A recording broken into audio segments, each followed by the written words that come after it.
Bienvenue au Polysécure, épisode spécial Sécure. Je suis avec Simon. Est-ce que tu peux te présenter brièvement? Oui, bien sûr. Donc, Simon Marchand, je suis le chef de la prévention de la fraude chez Nuance Communication. Donc, Nuance, qui est une récente acquisition de Microsoft. Je travaille en fait en sécurité biométrie et on développe des technologies qui permettent d'identifier ou d'authentifier des gens en utilisant leur voix et en utilisant les mots qu'ils utilisent dans leur conversation et leur façon d'interagir avec des appareils. Puis évidemment, on utilise la même technologie pour identifier les fraudeurs. C'est effectivement très intéressant. Justement, tu es venu nous parler de cette technologie-là au Sécure. On ne reparlera pas exactement de ta présentation parce que ce n'est pas l'objectif. On ne veut pas remplacer la présentation elle-même. On va poser une série de questions qui sont en rapport avec ces différents éléments-là. Puis des notes, moi, j'ai pris par rapport à tout ça. Puis un des points que j'aime commencer, on va vraiment avec le deepfake, qui est une préoccupation quand même assez importante, parce qu'on l'a vu avec Zelensky, ça a été utilisé des éléments comme ça. Lui, c'était un peu russe de la façon que ça a été fait, donc c'était évident, même pour l'humain. Mais il y a quand même des capacités maintenant beaucoup plus sophistiquées de tromper la voix, puis dans quelle mesure ces technologies-là réussissent à venir repérer ce que l'oreille n'est pas capable de repérer. C'est sûr que quand on présente un deepfake ou un deep voice, l'un et l'autre, c'est un peu la même situation, à un algorithme qui est conçu pour ça. Les algorithmes vont le détecter. Ils vont le détecter très, très rapidement, même avec très peu d'audio, dans notre cas, quelques secondes, par exemple. Justement parce que les algorithmes qui servent à générer des deep voice, ils sont faits pour être crédibles à l'oreille humaine, mais ils ne sont pas nécessairement conçus pour battre des algorithmes de biométrie vocale. Donc, effectivement, dans le cas de Zelensky, c'était un peu russe, ça paraissait. Il y a eu des cas où on a eu des deepfakes, des deep voice qui étaient bien meilleure qualité. Et justement, à l'oreille humaine, on commençait à y croire. Mais dès qu'on essaie de le présenter à un engin de détection qui est fait pour authentifier la voix, dans ce cas-là, il se passe deux choses. Un, la voix n'est pas assez bonne pour passer pour une voix légitime. Puis deuxièmement, on détecte que c'est une voix de synthèse. Donc, il y a quand même des artefacts qui, même si on ne les perçoit pas à l'oreille, viennent indiquer qu'effectivement, c'est une voix de synthèse, que ce soit des artefacts d'enregistrement ou de la synthèse vocale elle-même. Donc, habituellement, on tend à dire que ce n'est pas une technologie qui menace nos grandes organisations là, pour le commun des mortels. Plutôt une technologie qui va être utilisée par des acteurs étrangers avec des mauvaises intentions, évidemment.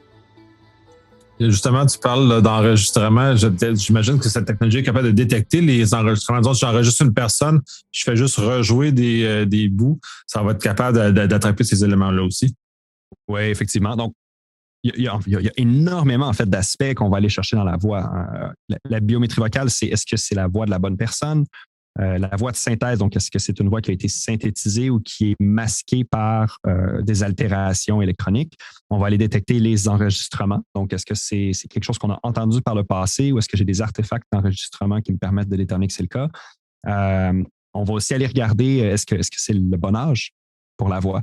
Donc, si je m'attends à avoir quelqu'un qui a 60 ans et que je suis capable de faire une analyse de la voix qui me permet de dire cette personne-là a entre 20 et 30 ans, bien là, ça, c'est un drapeau de plus qu'on peut lever en disant il y a probablement un risque que ce ne soit pas la bonne personne. Tout ça fait partie de la même analyse et tout ça contribue en fait à la décision qu'on prend à la toute fin en disant oui, c'est la bonne personne, non, ça ne l'est pas et c'est risqué ou même c'est un fraudeur connu, là, prenez des actions en conséquence. Dans le cas des fraudeurs connus, il y avait un registre soit local à l'entreprise qui est disponible justement pour limiter ce genre de choses-là. Ça, c'est une chose. Mais à ce moment-là, tu dis qu'il y a plusieurs caractéristiques. On est capable de voir l'âge de ces informations-là. Est-ce que ces informations-là sont disponibles aux clients aussi ou c'est vraiment juste dans la boîte noire qui est faite puis à la fin, il est juste oui ou non qui est disponible aux choses? Parce que c'est quand même puissant là, ce qui est mentionné. Là. Oui, en fait, nous, quand on dit client, on parle donc des entreprises qui vont se procurer nos technologies. On a décidé par design de ne pas avoir de boîte noire. Donc, chaque aspect qui entre dans la décision finale est disponible pour les analystes, pour les utilisateurs. Si ce qui a contribué à dire que c'était un appel à risque, c'était l'âge qui ne semblait pas être le bon, on va indiquer que c'est ça. On rend un score final, on va rendre une décision qui est authentique, mismatch ou fraude, mais on va toujours être capable d'expliquer pourquoi on en est arrivé à ces conclusions-là, justement parce qu'on préfère avoir cette approche de boîte de verre où les dizaines de paramètres qui sont pris en considération sont présentés. À l'opposé d'autres façons de concevoir, puis après ça, c'est une question philosophique d'école de pensée où il va y avoir une approche boîte noire. Mais je pense que quand on joue avec la biométrie, donc avec ce que les gens sont, avec ce qu'on est, de ce qui fait de nous les humains qu'on est, je pense qu'on a cette responsabilité-là d'être beaucoup plus transparent dans notre approche que dans d'autres méthodes d'authentification qu'on a vues dans les dernières années, par exemple. Ouais, ben, j'irais même un peu plus loin, puis de façon éthique, comme il y a beaucoup de machine learning qui est associé à ce genre de technologie-là, le fait que ça soit transparent comme ça vient réduire le risque que les gens se fient de façon aveugle à la machine et qu'il soit toujours quand même un libre arbitre malgré tout. Moi, je trouve ça fondamental, puis c'est malheureusement pas très présent dans la conversation publique, en tout cas présentement, à quel point on doit savoir pourquoi la machine a pris la décision.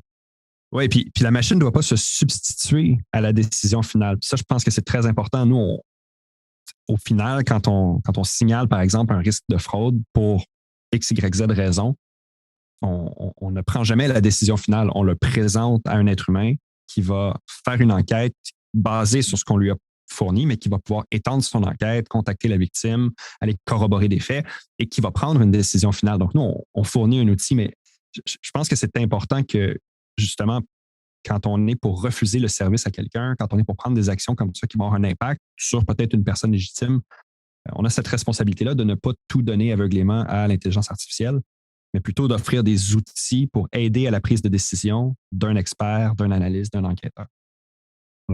Super intéressant. Puis justement, que ce soit cette information-là soit fournie, ça vient nuancer d'ailleurs le jeu de mots non voulu dans ce cas-ci, qui permet justement à la personne à l'analyse, peu importe, parce que là, c'est utilisé au-delà tu parlais beaucoup du volet bancaire, ou du volet telco, qui sont les deux endroits où la fraude est probablement la plus présente. Donc, parce que le but principal du produit, c'est vraiment de lutter contre la fraude, de ta ligne de service, c'est ça, là, qui sert justement à limiter les pertes et à aller attraper. Tu as même l'exemple d'un criminel qui, par accumulation des fraudes qu'il a faites, qu'on était capable de relever tout le chemin, bien là, c'est un cas suffisant pour amener une action judiciaire face à cet individu-là puis qui vient grappiller de l'argent un peu partout, là, parce qu'au final, c'est nous qui payons.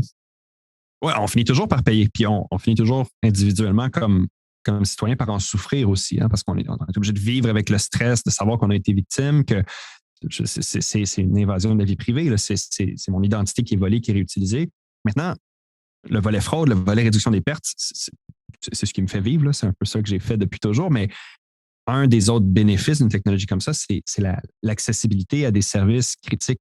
Puis je donne souvent l'exemple pour les gouvernements qui ont dû offrir de l'assurance-emploi, des chèques d'aide pendant la COVID, puis tout ça. Ça peut être difficile là, pour des bonnes tranches de la population de se rendre en personne dans un bureau gouvernemental, de faire la file. On pense aux aînés, qu'on pense aux personnes à mobilité réduite, aux personnes en région éloignée. Mais quand on a des technologies de biométrie comme ça qui permettent d'être utilisées sur n'importe quel téléphone, pas besoin d'être un smartphone, ça peut être une vieille ligne filaire, on est en train aussi d'affecter l'accessibilité à des services critiques. On est en train de faciliter l'accès. On est en train de... Je veux dire, pensons à une personne qui aurait des dysfonctions exécutives, là, à qui on demande de trouvez-moi la ligne 125 de votre rapport d'impôt d'il y a 2 ans. Ça devient vite angoissant, puis c'est un cauchemar, alors que si tout ce que ça me prend, c'est que la personne prononce son nom parce que j'ai besoin de 2 secondes d'audio, ben, on facilite l'accès. Donc, oui, il y a la question réduction des pertes, qui est un driver quand même important, mais il y a toute la partie, en guillemets, expérience client, facilitation de l'expérience, réduction de la friction et augmentation de l'accès à des services à distance. Oui, ben le volet expérience client, pour moi, en tant que client de ces grandes compagnies-là, je ne peux que bénéficier de ça. Là, mes fournisseurs ne l'ont pas. En tout cas, je n'ai pas été encore enrôlé dans leur service.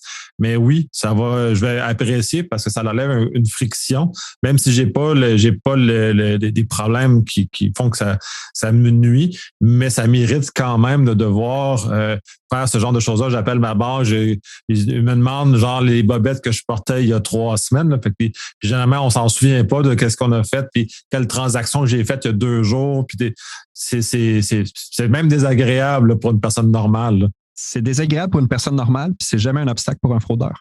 Parce que les fraudeurs, ils l'ont, cette information-là. Fait Moi, ce que je dis souvent aux banques, c'est là, vous posez plein de questions parce que ça vous donne un petit feeling là, d'être bien au chaud en sécurité, mais la réalité, c'est que le fraudeur, il a toutes les réponses devant lui. Fait que vous êtes en train d'irriter des millions de clients, puis celui qui veut passer va passer pareil.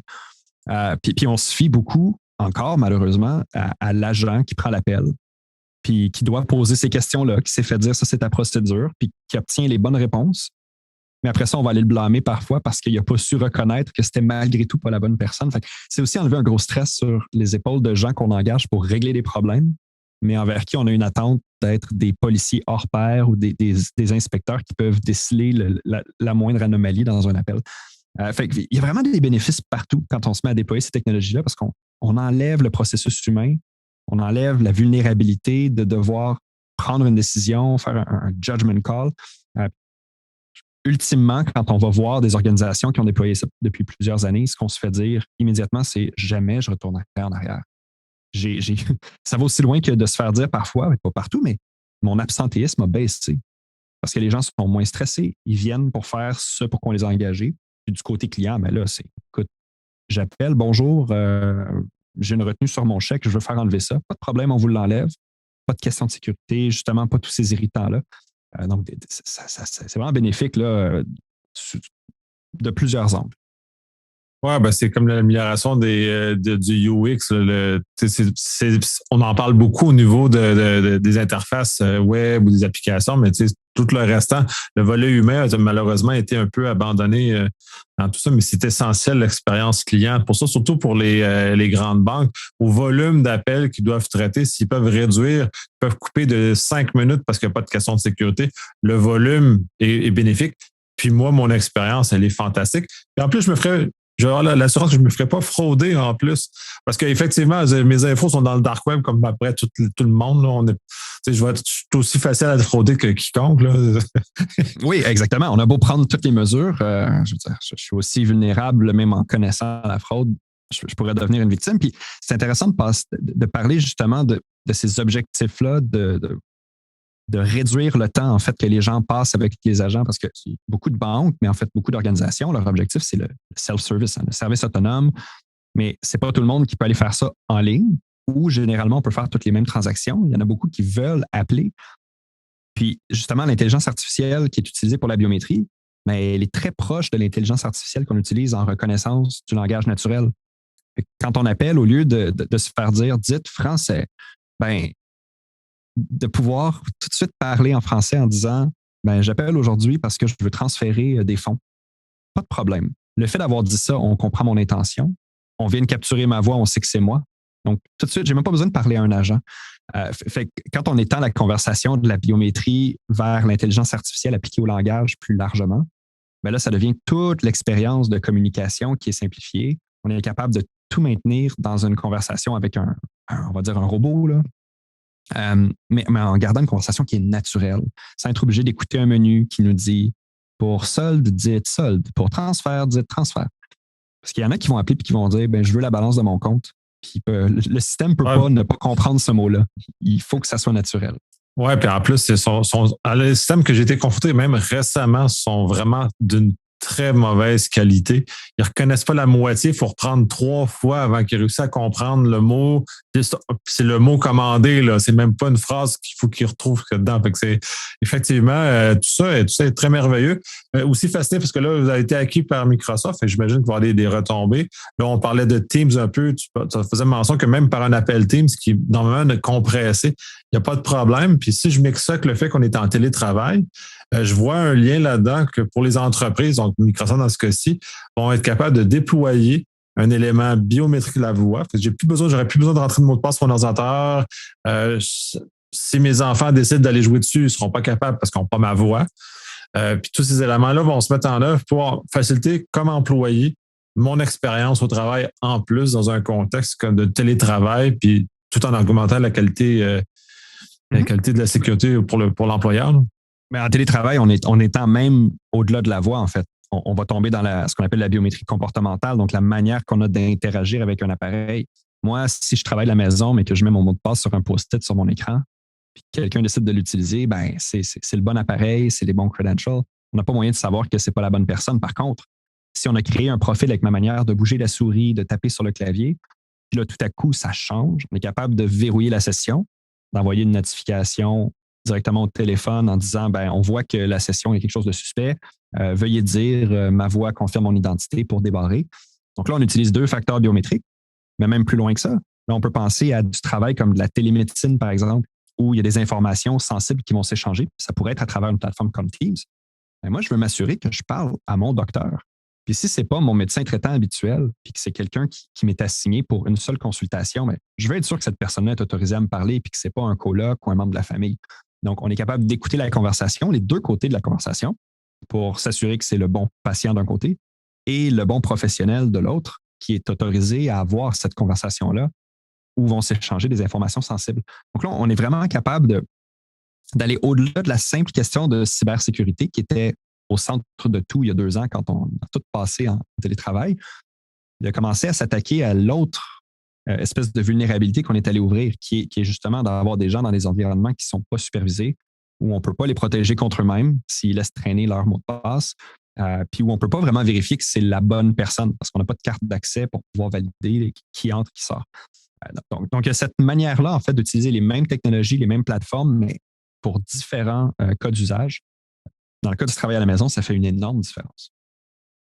Absolument. On va être capable de contrôler. Puis là, je trouve ça intéressant que tu as amené le cas du médecin, entre autres, parce que puis ça, on amène l'accès à mon dossier de santé par un professionnel autorisé. Donc, à ce moment-là, en ayant cette mécanique-là qui est en place, c'est très intéressant. Puis ça avait amené aussi au niveau de l'identité numérique qui est un peu dans la même mouvance, c'est-à-dire que quand on va dans un bar, par exemple, je veux vérifier mon âge, ou dans le fond, il ne veut pas vérifier mon âge, il veut vérifier que j'ai le droit de rentrer. C'est d'utiliser ces mécaniques-là sans divulguer mon âge, sans divulguer ma date de naissance. Dans le fond, en divulguant rien, sauf le fait que la possession dans le téléphone qui prouve mon identité, qu'il y a un retour sur est-ce que j'ai le droit de rentrer, la réponse va être oui. Exactement. Si on est capable justement de découpler les attributs qu'on tente de valider, donc est-ce que j'ai l'âge d'entrer dans un bar? Si on est capable de découpler ça de l'identité elle-même, mon permis de conduire, sur lequel il y a ma photo, mon adresse, ma date de naissance, on est capable de garantir beaucoup plus de contrôle sur notre vie privée parce qu'on n'est pas obligé de donner trop d'informations à des gens qui en requièrent peu. Puis en même temps, on est capable de garantir, les bars, c'est peut-être pas la chose la plus intense du monde, mais qu'on pense par exemple à de l'achat d'armes à feu, par exemple. On veut s'assurer que c'est la bonne personne. Là. On ne veut pas que ce soit quelqu'un qui a changé la photo sur un permis ou qui a altéré des pièces d'identité légitimes. Donc, d'être capable de rattacher ça à un facteur biométrique, puis justement de parler dans un téléphone sur lequel serait installé un portefeuille d'identité numérique, là, de dire ma voix confirme mon identité, on déverrouille, il y a un code qui apparaît. Et là, la personne qui vient de faire l'échantillon de voix est bel et bien la personne qui est derrière l'attribut qu'on partage. Et là, on atteint un niveau de sécurité qui est beaucoup plus élevé. Comme je disais, on protège aussi la vie privée des individus, des citoyens, parce qu'on n'est pas obligé de partager des choses que les autres n'ont pas besoin de savoir. Donc, il y a vraiment des bénéfices des 2 côtés. Puis je pense qu'il est là, en fait, le futur de l'identité numérique. De simplement prendre notre permis de conduire puis le mettre sur un téléphone, ce n'est pas suffisant. Si on est capable d'enrichir nos identités, là, ça veut aussi dire que mon permis de conduire est rattaché à mon portefeuille d'identité numérique, à ma voix. Ça veut dire que si j'appelle pour mes impôts, si j'appelle pour m'inscrire à l'université, faire une demande de bourse, un changement d'adresse, c'est toujours ma voix qui est utilisée.